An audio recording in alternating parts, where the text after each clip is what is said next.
Daniel Camargo Barbosa, conocido como el maníaco de los Andes, dejó una huella indeleble de terror en la historia criminal de Sudamérica. Nacido el 22 de enero de 1930 en Andes, Colombia, Camargo tuvo una infancia marcada por tragedias y abusos que muchos expertos señalan como precursores de su vida criminal. La pérdida temprana de su madre y los maltratos infligidos por su madrastra son frecuentemente citados como factores que contribuyeron a moldear su psique retorcida. La carrera criminal de Camargo comenzó en Bogotá, a finales de los años 50. Casado con Alcira Castillo, desarrolló una obsesión mórbida por las vírgenes, lo que llevó a la pareja a atraer a jóvenes a su departamento. Ahí, Camargo las violaba mientras Alcira las inmovilizaba. En 1964, fueron detenidos por estos crímenes, con Camargo recibiendo una sentencia de solo 3 años, un castigo que se mostraría inadecuado para contener sus impulsos violentos. Tras su liberación, Camargo no tardó en volver al crimen. En 1974, fue nuevamente detenido, esta vez por un crimen aún más atroz: la violación y asesinato de una niña de 9 años en Barranquilla. Esta escalada de violencia resultó en una sentencia de 25 años de prisión. Sin embargo, el sistema penitenciario colombiano demostró ser incapaz de contener a Camargo, quien logró escapar en 1977, huyendo a Ecuador y dando inicio a una nueva y más terrible fase de su carrera criminal. En Ecuador, entre 1984 y 1986, Camargo Barbosa desató una ola de terror que conmocionó al país.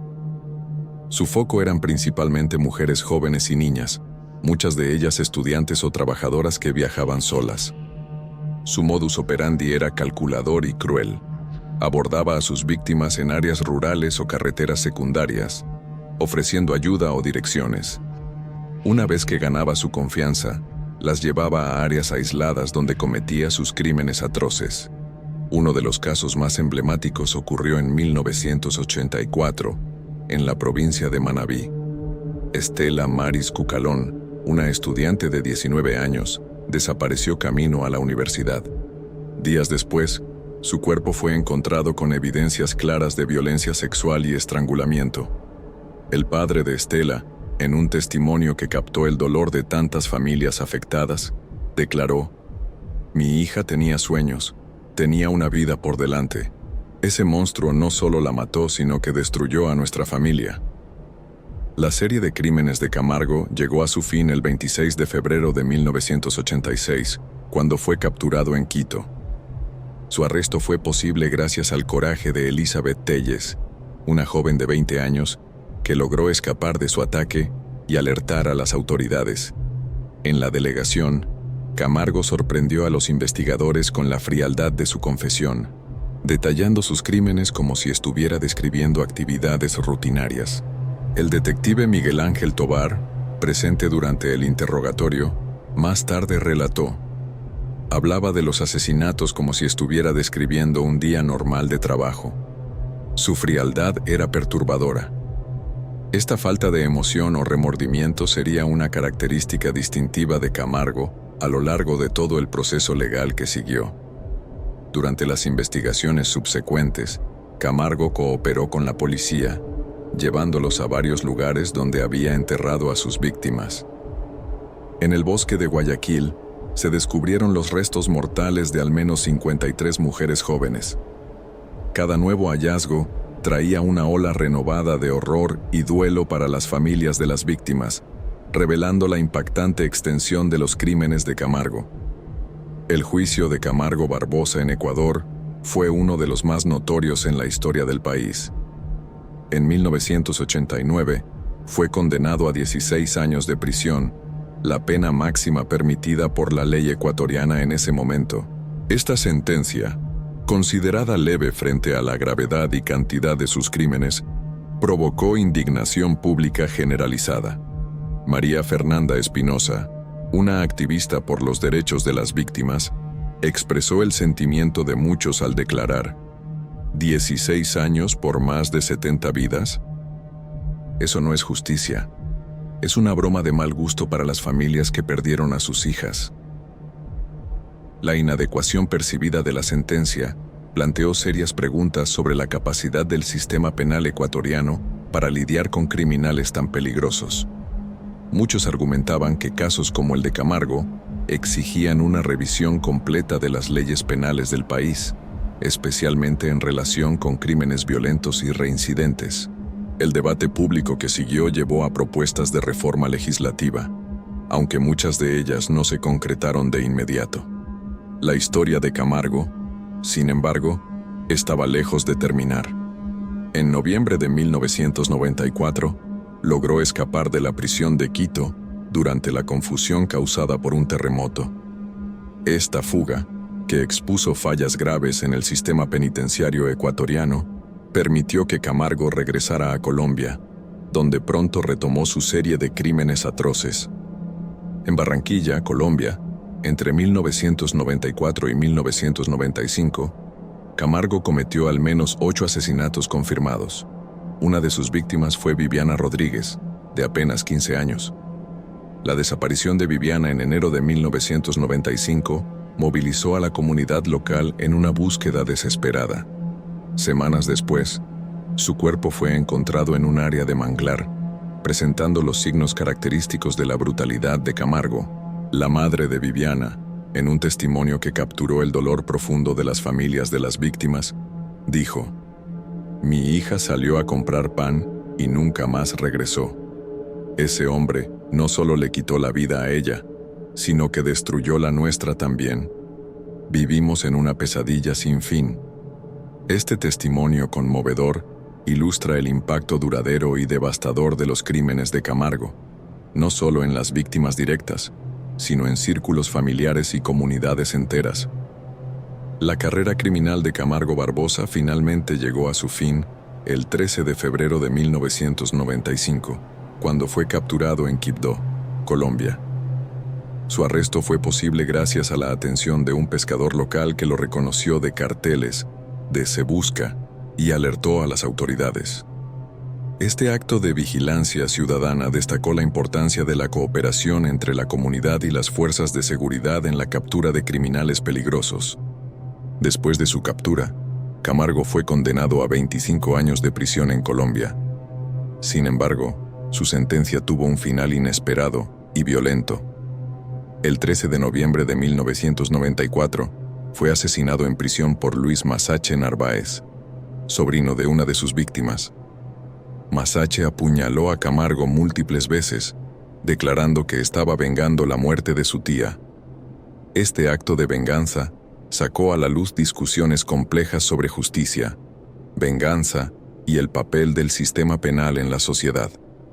El legado de Daniel Camargo Barbosa es una cicatriz profunda en las sociedades ecuatoriana y colombiana.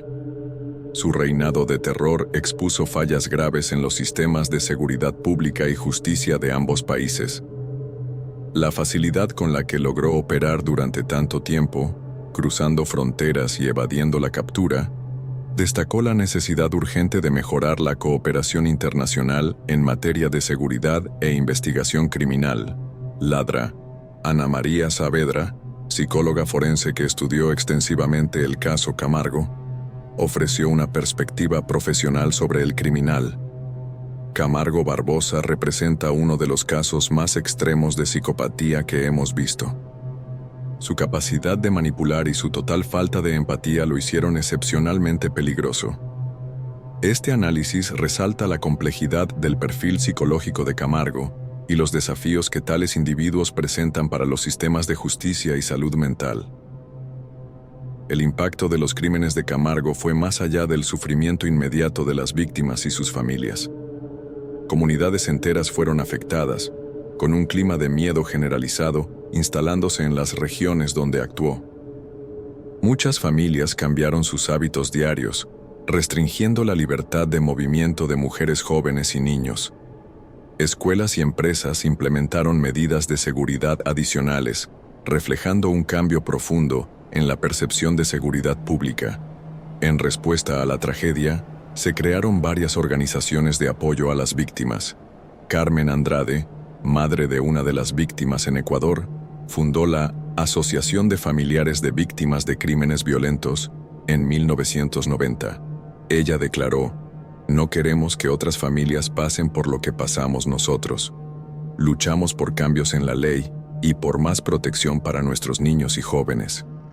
Estas organizaciones desempeñaron un papel crucial en la abogacía por reformas legales y mejoras en los servicios de apoyo a las víctimas. El caso Camargo Barbosa también tuvo un impacto significativo en las prácticas policiales y forenses en la región. La necesidad de mejorar las técnicas de investigación y la importancia de la colaboración internacional se hicieron evidentes. Como resultado, hubo un aumento en la inversión en capacitación forense y en la modernización de los métodos de investigación criminal en varios países de Sudamérica. Uno de los aspectos más perturbadores del caso fue la facilidad con la que Camargo logró operar en diferentes países. Esto llevó a esfuerzos para mejorar la cooperación entre las fuerzas policiales de Colombia, Ecuador y otros países vecinos.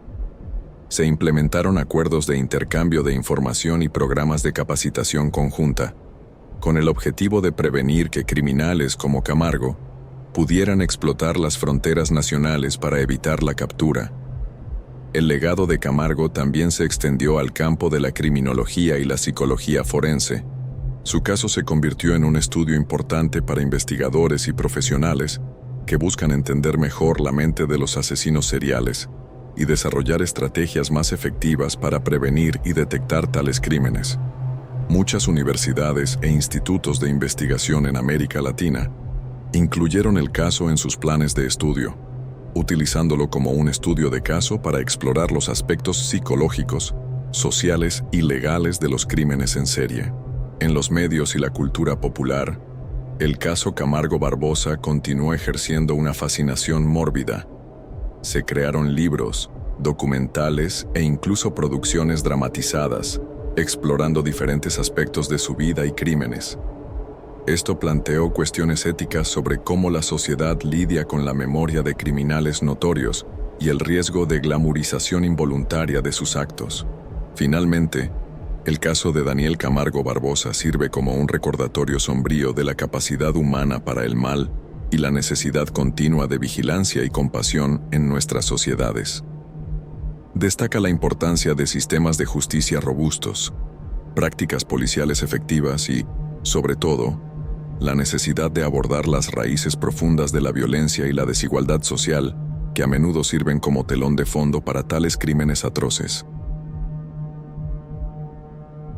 Carlos Eduardo Robledo Puch, conocido como el Ángel Negro. El Ángel Negro es una figura que aún persigue la memoria colectiva de Argentina. Nacido el 19 de enero de 1952 en Buenos Aires, Puch creció en una familia de clase media aparentemente normal, lo que hace que su trayectoria criminal sea aún más desconcertante para muchos.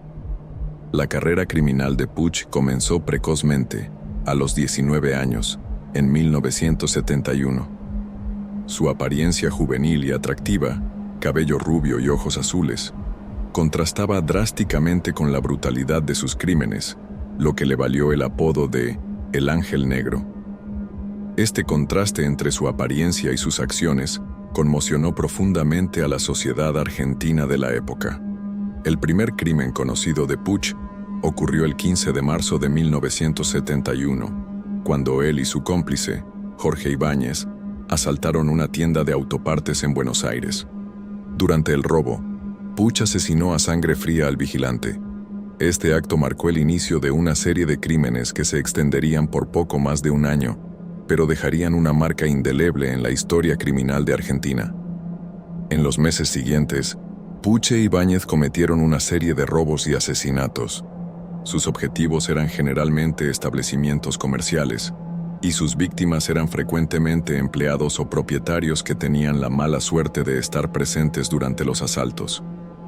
La pareja operaba con una eficiencia brutal, con Puch generalmente asumiendo el papel de ejecutor. Uno de los casos más notorios ocurrió el 24 de mayo de 1971, cuando Puch e Ibáñez irrumpieron en una discoteca llamada En Amor, en Vicente López. En esa ocasión, Puch asesinó a sangre fría a dos jóvenes empleadas, María Cristina Marín, de 16 años, y Ana María Dinardo, de 23. El crimen conmocionó a la comunidad local e intensificó el miedo que ya se extendía por la región metropolitana de Buenos Aires. La asociación criminal de Puch e Ibáñez llegó a un final abrupto y violento el 5 de agosto de 1971. Después de un asalto fallido, Puch asesinó a su propio cómplice con 2 tiros en la cabeza mientras éste dormía. Este acto demostró la naturaleza fría y calculadora de Puch, que no dudaba en eliminar incluso a sus aliados cuando los consideraba un riesgo o un obstáculo. Tras la muerte de Ibáñez, Puch continuó su ola de crímenes solo o con nuevos cómplices. Uno de sus crímenes más impactantes ocurrió el 3 de febrero de 1972, cuando secuestró, violó y asesinó a una joven de 16 años, Ibáñez Flores. El cuerpo de la víctima fue encontrado en un campo, con marcas de violencia sexual y 2 tiros en la cabeza. Este crimen, en particular, causó una intensa conmoción pública y aumentó la presión sobre las autoridades para capturar al Ángel Negro. La serie de crímenes de Puch llegó a su fin el 4 de febrero de 1972, cuando finalmente fue capturado tras un asalto fallido a una concesionaria de automóviles. Durante su intento de fuga, Puch fue herido de bala en la pierna por un policía. Su captura trajo un alivio momentáneo a la aterrorizada población de Buenos Aires, pero las revelaciones posteriores sobre la extensión de sus crímenes provocarían una nueva ola de conmoción en la sociedad argentina. El juicio de Robledo Puch, que comenzó en 1973, fue uno de los más sensacionales en la historia jurídica argentina. La juventud y la apariencia angelical del acusado contrastaban dramáticamente con la brutalidad de los crímenes de los que se le acusaba. El fiscal del caso, Dr. Julio César Estracera, más tarde famoso por su papel en el juicio a la Junta Militar Argentina, describió a Puch como un ser desprovisto de cualquier tipo de sentimiento humano. Durante el juicio, salieron a la luz detalles impactantes de los crímenes de Puch. Uno de los testigos, sobreviviente de uno de sus ataques, relató: sonreía mientras disparaba. Parecía estar divirtiéndose. Este testimonio, entre otros, ayudó a construir la imagen de Puch como un asesino frío y sin remordimientos, aparentemente incapaz de empatía o arrepentimiento. El comportamiento de Puch durante el juicio solo reforzó esa percepción. A menudo sonreía o parecía aburrido, mostrando poca o ninguna emoción incluso cuando se le confrontaba con las evidencias de sus crímenes atroces. En un momento particularmente impactante, cuando se le preguntó por qué mataba a sus víctimas, Puch respondió casualmente: era más fácil que atarlas. El 27 de noviembre de 1973, Puch fue condenado a cadena perpetua más la pena adicional de 165 años, 9 meses y 1 día de prisión, la sentencia más larga en la historia de la justicia argentina hasta entonces. Fue declarado culpable de 11 homicidios, 17 robos, 1 violación, 2 secuestros y 2 hurtos, además de otros delitos menores. La sentencia de Puch generó intensos debates en la sociedad argentina. Muchos la consideraron justa, dada la gravedad y el número de sus crímenes. Otros, sin embargo, cuestionaron la eficacia de una sentencia tan larga para un criminal tan joven. El abogado defensor de Puch, Dr. Mariano Cuneo Libarona, argumentó: una sentencia de esta magnitud para alguien tan joven es esencialmente una sentencia de muerte en vida. Tras su condena, Puch fue enviado a la Unidad Penal 2 de Sierra Chica, una de las prisiones de máxima seguridad de Argentina. Allí, rápidamente ganó la reputación de ser un preso problemático. En los primeros años de su sentencia, Puch intentó escapar varias veces, aunque sin éxito. En una ocasión particularmente audaz en 1973, logró cerrar los barrotes de su celda, pero fue descubierto antes de que pudiera completar la fuga. A lo largo de los años, Puch se convirtió en una figura casi mítica en el sistema penitenciario argentino. Su presencia en la prisión era motivo de fascinación y miedo, entre otros reclusos y guardias. Un exguardia de la prisión, que prefirió permanecer en el anonimato, comentó: Había algo perturbador en Puig. Podía ser encantador cuando quería, pero sus ojos era como mirar a un abismo.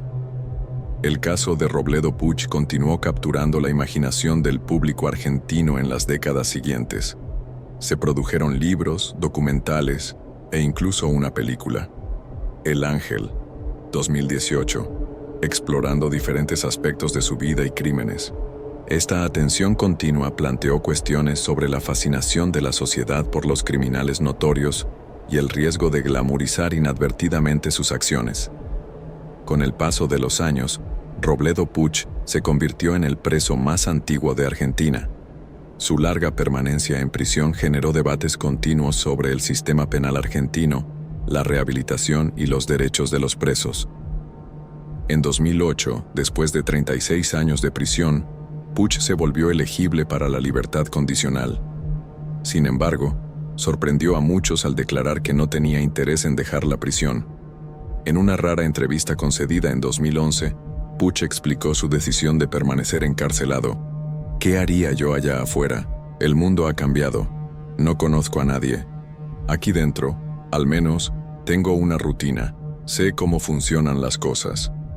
Esta declaración provocó discusiones sobre los efectos a largo plazo del encarcelamiento y la capacidad de los ex-reclusos para reintegrarse a la sociedad después de décadas de aislamiento. El psicólogo forense Dr. Hugo Marietán, que estudió el caso de Puig, ofreció una perspectiva sobre su psicología. Puig exhibe características clásicas de psicopatía. Su falta de empatía, ausencia de remordimiento e incapacidad para formar conexiones emocionales profundas son evidentes incluso después de décadas de encarcelamiento. Este análisis planteó cuestiones sobre la eficacia de la rehabilitación para ciertos tipos de criminales y los desafíos que representan para el sistema penal. La vida de Puig en prisión ha estado marcada por periodos de relativa calma, intercalados con incidentes problemáticos. En 2015, fue acusado de agredir a otro recluso, demostrando que su tendencia a la violencia no había disminuido con la edad. Este incidente reavivó debates sobre cómo el sistema penitenciario maneja a los presos de larga duración que continúan representando una amenaza. El caso de Robledo Puig también tuvo un impacto duradero en la legislación argentina. En parte debido a la naturaleza de sus crímenes y la edad en que los cometió, hubo discusiones sobre la reducción de la edad de responsabilidad penal en el país. Aunque estas propuestas no se concretaron, el caso continúa siendo citado en debates sobre justicia juvenil y políticas de seguridad pública. La familia de Puig, particularmente sus padres, rara vez habló públicamente sobre él a lo largo de los años. En una de las pocas declaraciones públicas, la madre de Puig, fallecida en 2009, expresó su dolor. No entiendo cómo mi hijo se convirtió en lo que es. Todos los días me pregunto dónde nos equivocamos. Esta conmovedora declaración destaca el impacto devastador que los crímenes de Puig tuvieron no solo en sus víctimas directas, sino también en su propia familia. Las víctimas y familiares de las víctimas de Puig continuaron buscando justicia y cierre a lo largo de los años. María Esther Fernández, hermana de una de las víctimas, declaró en 2018: "El dolor nunca desaparece. Cada aniversario, cada feriado, sentimos la ausencia. Saber que él sigue vivo, mientras nuestra hermana se ha ido para siempre, es una tortura constante". Estas palabras resaltan el impacto duradero de los crímenes violentos y los desafíos enfrentados por los sobrevivientes y familiares de las víctimas. En 2019, cerca de su 67º cumpleaños, Puig hizo una solicitud sin precedentes. Pidió a la justicia argentina que lo liberara para poder morir en libertad. Esta petición reavivó el debate público sobre su caso. Muchos argumentaron que, dada la naturaleza de sus crímenes, debería permanecer en prisión por el resto de su vida. Otros cuestionaron si mantener a un hombre anciano encarcelado, después de casi 5 décadas de prisión, servía a algún propósito de justicia o rehabilitación. Manuel Octavio Bermúdez, conocido como el monstruo de Charquito. Manuel Octavio Bermúdez Estrada, un nombre que se convirtió en sinónimo de terror en Colombia, nació en 1958 en Génova, Quindío. Conocido como el monstruo de Charquito, Bermúdez dejó una marca sombría en la historia criminal colombiana, con una serie de crímenes atroces que conmocionaron al país durante los años 90 y principios de los 2000. Bermúdez creció en una región rural de Colombia, en una época marcada por la violencia e inestabilidad política. Su infancia y juventud permanecen en gran parte un misterio, con pocos registros públicos disponibles. Esta laguna en su historia inicial ha planteado preguntas sobre los factores que podrían haber contribuido a moldear su personalidad criminal. Los crímenes de Bermúdez salieron a la luz a finales de los años 90, cuando una serie de desapariciones de niños jóvenes en la región de Cundinamarca comenzó a llamar la atención de las autoridades. El patrón de sus crímenes pronto se hizo evidente. Se enfocaba en niños entre 8 y 16 años, principalmente de familias pobres o desplazadas por el conflicto interno colombiano. El modus operandi de Bermúdez era tan calculador como cruel. Atraía a sus víctimas ofreciendo trabajo en su finca en Charquito, una pequeña comunidad rural en las afueras de Soacha, Cundinamarca. Para familias desesperadas por cualquier oportunidad de ingresos, la oferta de Bermúdez parecía una bendición. Trágicamente, era el inicio de una pesadilla inimaginable. Uno de los casos más notorios ocurrió en 1999, cuando Juan Carlos Rodríguez, de 12 años, desapareció después de aceptar una oferta de trabajo de Bermúdez. La madre de Juan Carlos, María Rodríguez, recordó el día fatídico. Estaba tan emocionado con la oportunidad de ayudar a la familia. Lo vi partir con una sonrisa en su rostro. Si hubiera sabido, nunca habría dejado ir a mi hijo. El cuerpo de Juan Carlos fue encontrado meses después, revelando los horrores que había sufrido. A medida que los cuerpos comenzaron a ser descubiertos, el terror se extendió por la comunidad. Las autoridades inicialmente lucharon para conectar los casos, en parte debido a la naturaleza rural y aislada de la región donde Bermúdez operaba. La falta de recursos y la complejidad del conflicto interno colombiano también contribuyeron a retrasar la investigación. Fue solo en 2002 que la policía comenzó a sospechar seriamente de Bermúdez. Un niño que logró escapar proporcionó información crucial que llevó a los investigadores a la finca de Bermúdez en Charquito. El sobreviviente, cuya identidad fue protegida debido a su edad, describió en detalles perturbadores lo que había presenciado. Parecía amable al principio, pero sus ojos, había algo mal en ellos. Cuando llegamos a la finca, todo cambió. Nunca había visto tanta maldad. La detención de Bermúdez ocurrió el 19 de noviembre de 2003, tras una operación policial meticulosamente planeada. Cuando los policías irrumpieron en su propiedad, encontraron evidencias que confirmaron sus peores temores. La finca, que parecía idílica por fuera, escondía cámaras de horror donde Bermúdez torturaba y asesinaba a sus víctimas. El jefe de policía a cargo de la operación, coronel José María Córdoba, declaró a la prensa: «En 30 años de carrera, nunca había visto nada parecido. Lo que encontramos allí va más allá de la comprensión humana». Las investigaciones posteriores revelaron la impactante extensión de los crímenes de Bermúdez. Las evidencias forenses indicaban que había violado, torturado y asesinado al menos a 21 niños, aunque las autoridades sospechaban que el número real de víctimas podría ser mucho mayor. Los cuerpos de muchas víctimas fueron encontrados enterrados en la propiedad de Bermúdez, algunos en estados avanzados de descomposición. El juicio de Bermúdez, que comenzó en 2004, fue uno de los más notorios en la historia jurídica colombiana. Durante las audiencias, salieron a la luz detalles horripilantes de sus crímenes. Una de las evidencias más perturbadoras fue un diario mantenido por Bermúdez, en el que describía fríamente sus actos. El fiscal del caso, Dr. Carlos Valdés, leyó extractos del diario en el tribunal, causando conmoción y repulsión entre los presentes. Escribía sobre sus víctimas como si fueran objetos, describiendo metódicamente el sufrimiento que les infligía. Las familias de las víctimas tuvieron la oportunidad de testificar durante el juicio, compartiendo historias devastadoras de pérdida y dolor. Pedro Gómez, padre de una de las víctimas, declaró en el tribunal: "No solo mató a nuestro hijo, destruyó a nuestra familia. Cada día es una lucha para seguir viviendo". Estos testimonios emocionales destacaron el impacto duradero y amplio de los crímenes de Bermúdez. El comportamiento de Bermúdez durante el juicio fue objeto de intenso análisis psicológico. Permaneció en gran parte impasible, mostrando poca o ninguna emoción incluso cuando se le confrontaba con las evidencias de sus crímenes atroces. Ladra Buerzo Maritza Rodríguez, psicóloga forense que evaluó a Bermúdez, comentó: "Su falta de empatía y remordimiento es característica de una psicopatía severa. Parece incapaz de comprender el impacto de sus acciones en las víctimas y sus familias".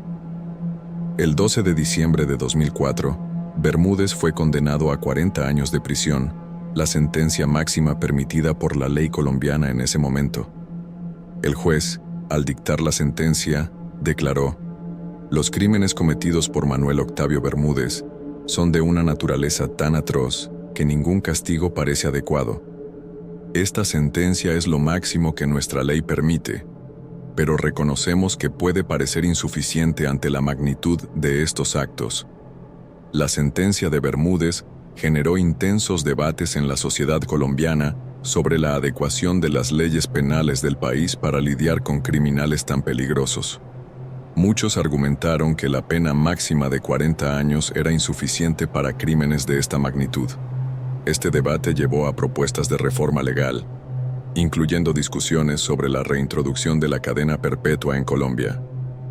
Tras su condena, Bermúdez fue enviado a la prisión de alta seguridad de Cómbita, en Boyacá. Los informes sobre su vida en prisión son escasos, pero funcionarios penitenciarios lo han descrito como un prisionero solitario y reservado. Un guardia, que pidió permanecer en el anonimato, comentó: "Rara vez habla con alguien.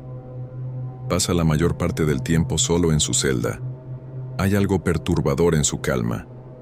El caso de Manuel Octavio Bermúdez tuvo un impacto duradero en Colombia, llevando a cambios significativos en las políticas de protección infantil y en los procedimientos de investigación criminal.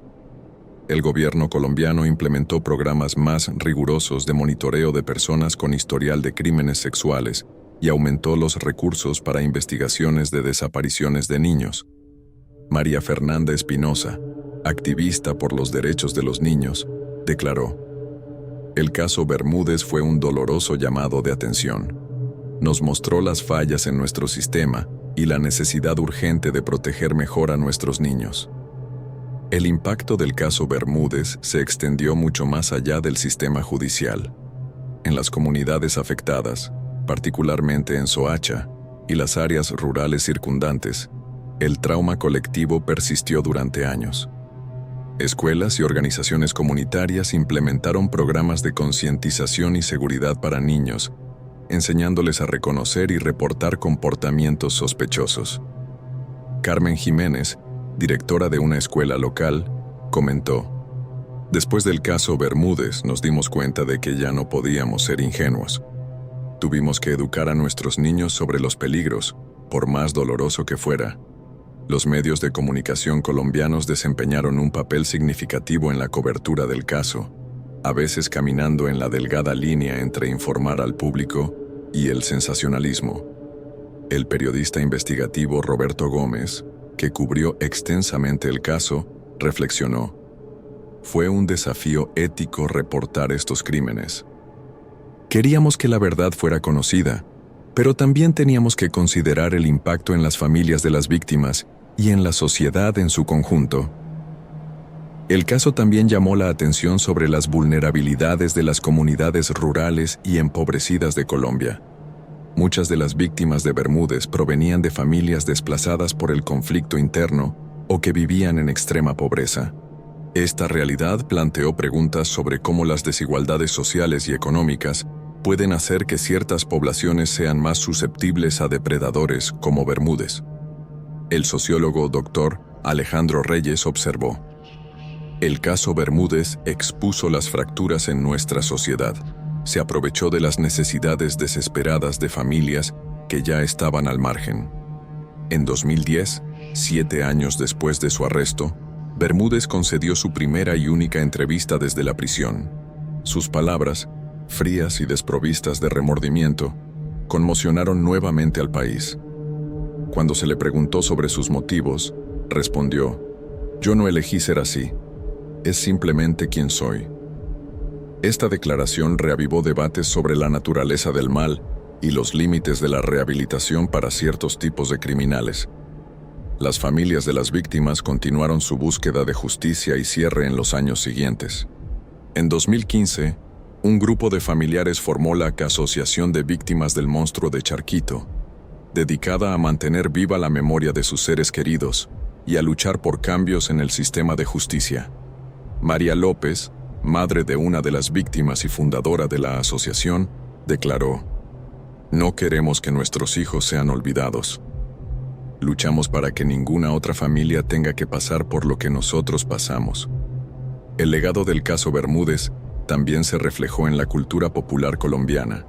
Se produjeron libros, documentales e incluso una serie de televisión explorando los eventos y su impacto en la sociedad. Estas obras frecuentemente planteaban preguntas difíciles sobre cómo la sociedad lidia con el mal extremo y la memoria de crímenes tan atroces. En 2020, con Bermúdez cumpliendo su 17º año de prisión, surgieron discusiones sobre la posibilidad de libertad condicional, prevista en la ley colombiana después del cumplimiento de 3/5 de la pena. Esta perspectiva causó indignación pública y renovados debates sobre la adecuación de las leyes penales del país. El abogado de las familias de las víctimas, Dr. Jaime Martínez, argumentó: la idea de que alguien que cometió crímenes tan horrendos pueda algún día estar libre es inaceptable. Esto muestra que nuestro sistema judicial aún necesita reformas profundas. Hoy, el caso de Manuel Octavio Bermúdez permanece como una cicatriz profunda en la conciencia colectiva de Colombia. Sirve como un recordatorio sombrío de la capacidad humana para el mal, pero también de la resiliencia de las comunidades frente a tragedias inimaginables.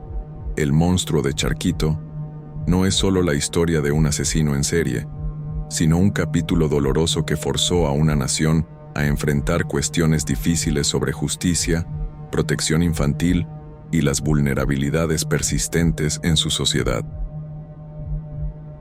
El vampiro de Niterói, Marcelo Costa de Andrade, infamemente conocido como el vampiro de Niterói, es una figura que aún persigue el imaginario brasileño.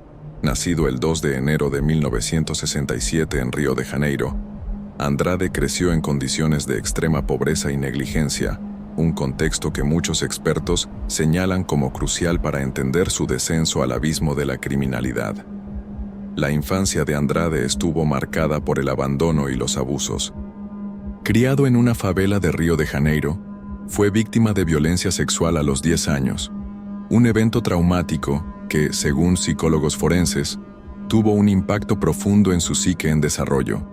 Ladra a Ana Beatriz Barbosa Silva, psiquiatra que estudió el caso, comentó: el historial de abuso de Andrade es un factor significativo en su psicopatología.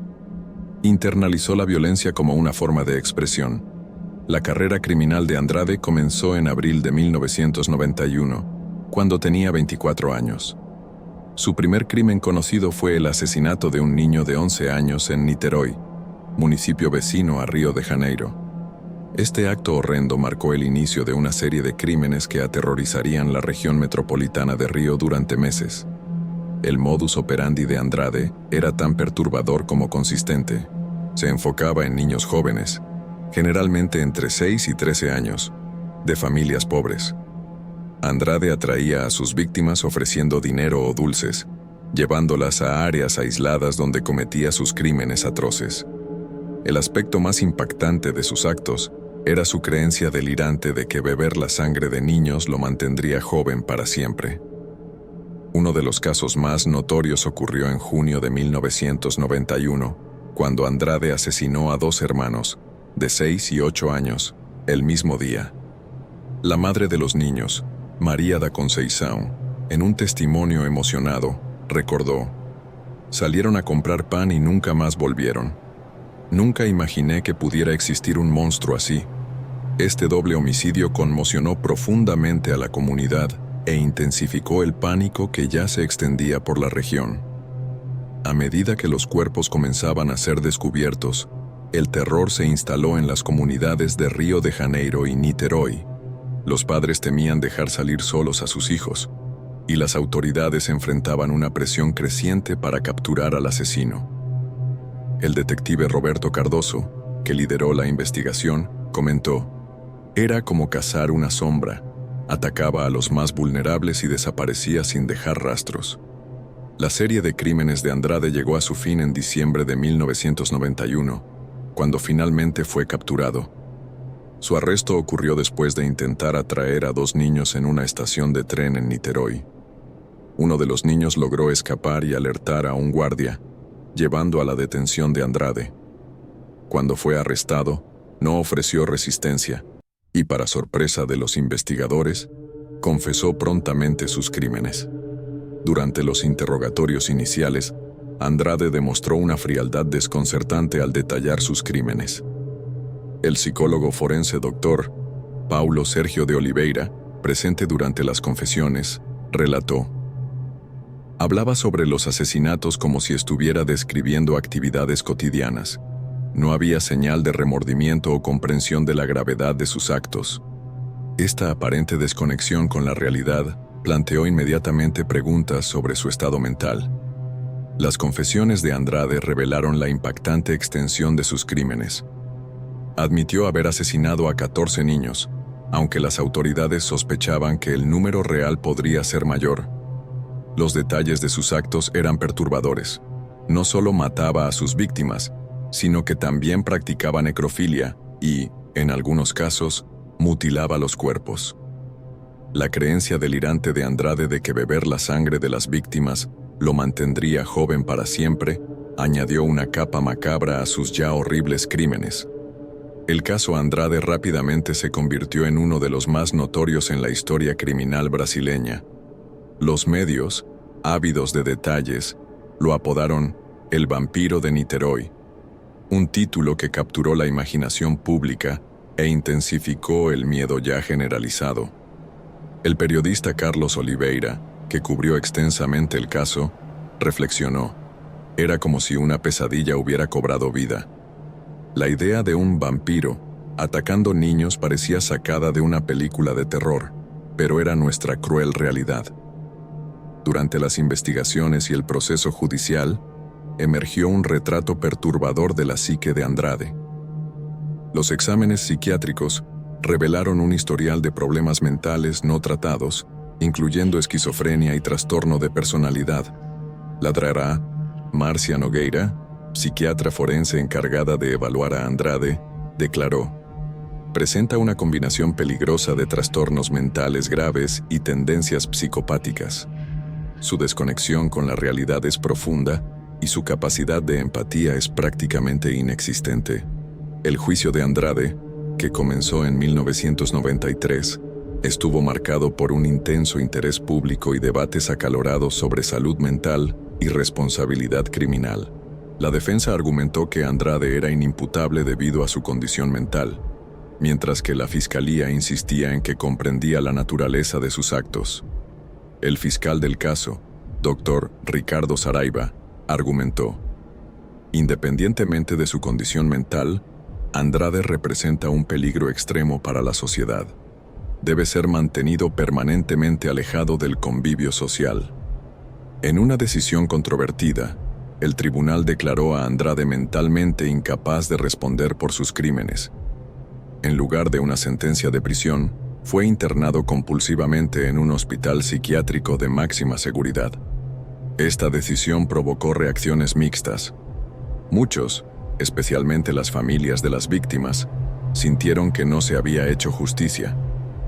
María Santos, madre de una de las víctimas, expresó su frustración. Él le quitó la vida a mi hijo y a tantos otros. ¿Cómo puede no ser responsabilizado? La internación de Andrade en el Hospital de Custodia y Tratamiento Psiquiátrico Heitor Carrillo, en Río de Janeiro, marcó el inicio de un nuevo capítulo en su historia. Dentro de la institución, se convirtió en objeto de intenso estudio psiquiátrico. El doctor Luis Fernando Ribeiro, psiquiatra que acompañó a Andrade durante años, comentó: "Su caso es uno de los más complejos que he visto. Incluso después de décadas de tratamiento, permanece profundamente desconectado de la realidad y potencialmente peligroso". A lo largo de los años, el caso de Andrade continuó generando debates sobre la intersección entre enfermedad mental y criminalidad violenta. Su historia planteó cuestiones importantes sobre la eficacia del sistema de salud mental brasileño y la capacidad de las instituciones para lidiar con casos tan extremos. El doctor Paulo Amarante, especialista en salud mental pública, observó: "El caso Andrade expuso las fallas en nuestro sistema. Necesitamos un enfoque más integrado que combine tratamiento psiquiátrico con medidas de seguridad pública". Periódicamente, el caso de Andrade resurge en los medios, generalmente en torno a fechas de aniversario de sus crímenes o cuando surgen discusiones sobre su posible liberación. Cada mención reaviva el trauma en las comunidades afectadas y reaviva debates sobre cómo la sociedad debe lidiar con criminales mentalmente perturbados. En 2018, cuando circularon rumores de una posible audiencia de liberación, hubo protestas públicas. Roberto Alves, activista por los derechos de las víctimas, declaró: "La simple idea de que alguien que cometió crímenes tan horrendos pueda algún día estar libre es inaceptable. Las familias de las víctimas aún viven con ese dolor todos los días". El impacto del caso Andrade en la sociedad brasileña fue profundo y duradero. Además del trauma inmediato infligido a las víctimas y sus familias, el caso expuso vulnerabilidades significativas en el sistema de protección a niños y adolescentes. Como resultado, hubo un impulso para fortalecer las políticas de seguridad pública y los programas de prevención del crimen contra menores. La Dranne Claudia Silva, especialista en derechos del niño, comentó: "El caso Andrade fue un doloroso catalizador para cambios necesarios. Vimos un aumento en las iniciativas de educación y prevención, así como mejoras en los protocolos de respuesta a desapariciones de niños. Las comunidades de Niterói y Río de Janeiro, epicentros de los crímenes de Andrade, pasaron por un largo proceso de recuperación colectiva. Surgieron iniciativas comunitarias para honrar la memoria de las víctimas y apoyar a las familias afectadas. En 2001, 10 años después de los crímenes, se inauguró un memorial en Niterói dedicado a las víctimas de Andrade. Durante la ceremonia de inauguración, el alcalde de Niterói en ese momento declaró: "Este memorial sirve no solo para recordar, sino para comprometernos a proteger a nuestros niños y prevenir que tales horrores vuelvan a ocurrir". El caso también tuvo un impacto significativo en la psiquiatría forense brasileña. La complejidad de la condición mental de Andrade y los desafíos en su tratamiento llevaron a discusiones profundas sobre el enfoque de casos de criminales con trastornos mentales graves. El doctor Roberto Ticanori, ex coordinador nacional de salud mental, observó: "El caso Andrade nos forzó a repensar nuestro enfoque". Destacó la necesidad de una integración más estrecha entre el sistema de justicia criminal y los servicios de salud mental. A lo largo de los años, surgieron varias obras culturales inspiradas en el caso Andrade, incluyendo libros, documentales e incluso producciones dramatizadas. Estas obras frecuentemente generaron controversias, con críticos argumentando que corrían el riesgo de sensacionalizar los crímenes y retraumatizar a las víctimas. Por otro lado, defensores argumentaban que tales producciones servían para mantener la conciencia pública sobre cuestiones importantes de seguridad y salud mental. El cineasta João Paulo Rodríguez, que produjo un documental sobre el caso en 2015, comentó: "Nuestro objetivo no era glorificar al criminal, sino entender cómo nuestra sociedad permite que tales tragedias ocurran". En 2020, casi 3 décadas después de sus crímenes, El nombre de Andrade volvió a los titulares cuando un equipo de investigadores de la Universidad Federal de Río de Janeiro publicó un estudio detallado sobre su caso. El estudio, que analizaba décadas de registros médicos y entrevistas, ofreció nuevas perspectivas sobre la psicopatología de Andrade.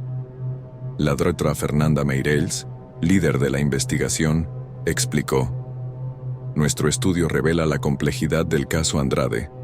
No se ajusta fácilmente a categorías diagnósticas simples. Su condición representa un desafío continuo para nuestra comprensión de la intersección entre enfermedad mental grave y comportamiento criminal violento". El debate sobre el destino de Andrade continúa, mientras algunos argumentan que debería permanecer indefinidamente en custodia psiquiátrica. Otros cuestionan la ética de mantener a alguien institucionalizado por tanto tiempo sin perspectiva de liberación. El doctor Carlos Eduardo Pereira, defensor de los derechos humanos, argumenta: incluso en los casos más extremos, debemos considerar los derechos humanos y la posibilidad de rehabilitación. El desafío es equilibrar esto con la seguridad pública.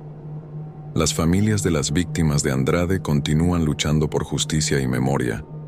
En 2021, formaron la Asociación de Familiares de las Víctimas del Vampiro de Niterói, dedicada a mantener viva la memoria de sus seres queridos y a abogar por políticas más rigurosas de protección infantil.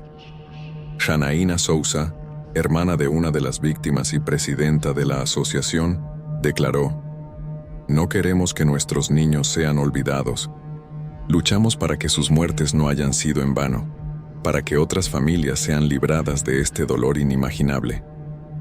Hoy, el caso de Marcelo Costa de Andrade permanece como un capítulo sombrío en la historia criminal brasileña. Sirve como un recordatorio perturbador de los peligros que pueden esconderse en la sociedad y de la necesidad continua de vigilancia y mejoras en los sistemas de salud mental y justicia criminal. El legado del vampiro de Niterói no es solo una historia de horror, sino un llamado a la acción para proteger a los más vulnerables y abordar las complejas cuestiones que permiten que tales tragedias ocurran.